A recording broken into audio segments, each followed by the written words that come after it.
मी जिथे जन्मले मी, नमो आर्यभूमी जिथे वाढले मी, नमो धर्मभूमी जे जाची कामी, पडो देह माझा सदाती नमामी सदाती नमामी. परम पवित्र माझ्या मातृभूमीला नमस्कार. सन्माननीय व्यासपीठ येथे जमलेल्या माझ्या सर्व शिवभक्तांनो, माझे नाव प्राची सतीश कोरे. आज मी तुमच्याशी एक अशा व्यक्तीबद्दल बोलणार आहे ज्याचा संपूर्ण देशाला अभिमान आहे. सह्याद्रीच्या कुशीतून एक हिरा चमकला, सह्याद्रीच्या कुशीतून एक हिरा चमकला, भगवाटीला चंदनाचा शिवनेरीवर प्रगटला, हातात घेऊन तलवार शत्रूवर गरजला, महाराष्ट्रात असा एक राजा होऊन गेला, महाराष्ट्रात असा एक राजा होऊन गेला. मित्रांनो, 350 वर्षापूर्वी महाराष्ट्र भूमीला एक कर्तृत्ववान वीरपुत्र मिळाला, ज्याने आपल्या शौर्याने, पराक्रमाने, धाडसाने आणि जिद्दीने होत्याचं नव्हतं आणि नव्हत्याचं होतं करून मुठभर मावळ्यांच्या जीवावर महाराष्ट्र भूमीवर भगवा फडकवला. सह्याद्रीची गर्जना झाली. 19 फेब्रुवारी 1630 रोजी शिवनेरीवर एक तारा चमकला. जिजाऊच्या पोटी सिंह जन्मला. मानाचा मुजरा छत्रपती शिवाजी महाराजांना, ज्यांनी मराठी मातीत भगवा झेंडा रोवला, ज्यांनी मराठी मातीत भगवा झेंडा रोवला.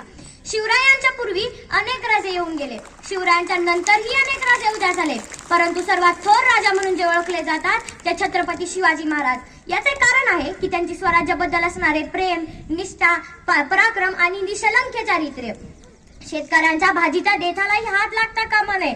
शेतकऱ्यांवर जीवापाड प्रेम करणारे, परस्त्रीला आई समान मानणारे छत्रपती शिवाजी महाराज हे एकमेव प्रजाध्यक्ष राजा होते. ते आपल्या मावळ्यांसोबत नेहमी प्रेमाने व आपुलकीने वागत असत. ऊन, वारा, पाऊस याची तमा न बाळगता घरदार विसरून आपल्या मावळ्यांसोबत ते स्वराज्याच्या हितासाठी नेहमी झटत असत. जगणारे ते मावळे होते, जगवणारा तो महाराष्ट्र होता. जगणारे ते मावळे होते, जगवणारा तो महाराष्ट्र होता. स्वतःच्या कुटुंबाला विसरून रयतेची मायेने काळजी घेणारा फक्त माझा शिवबा होता, फक्त माझा शिवबा होता. शिवाजी महाराज हे सर्व गुण संपन्न असे युगपुरुष होते. शिवाजी महाराज हे सर्व गुण संपन्न असे युगपुरुष होते. 6 जून 1674 मध्ये शिवरायांचा राज्याभिषेक करण्यात आला. जनतेला एक लोक कल्याणकारी, पराक्रमी आणि एक आदर्श राजा मिळाला.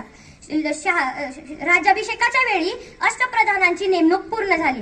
यावेळी महाराजांनी आपल्या मंत्र्यांना संस्कृत नावे दिली व ही मंत्रिपदे वंश परंपरागत न ठेवता त्यांच्या पराक्रमावर, कर्तबगारीवर नेमण्यात यावी असे सांगितले.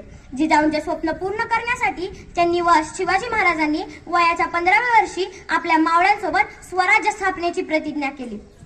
तोरणागड जिंकून स्वराज्याचे तोरण बांधले. जीवाला जीव देणारे मावळे जमा केले. शिवाजी महाराजांनी आपल्या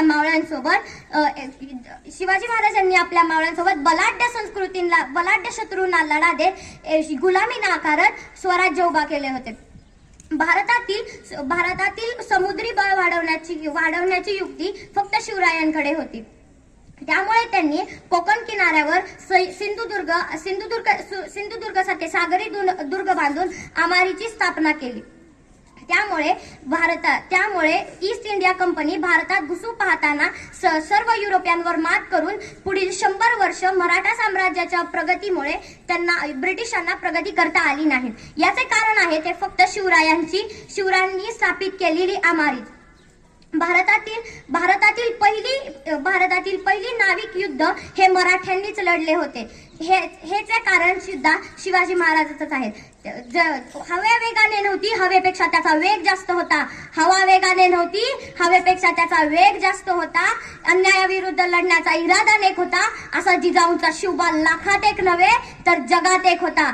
असा जिजाऊंचा शिवबा लाखात एक नव्हे तर जगात एक होता. अशा थोर महापुरुषाची जय जयकार तर झालाच पाहिजे. बोला छत्रपती शिवाजी महाराज की जय. जय भवानी, जय शिवाजी.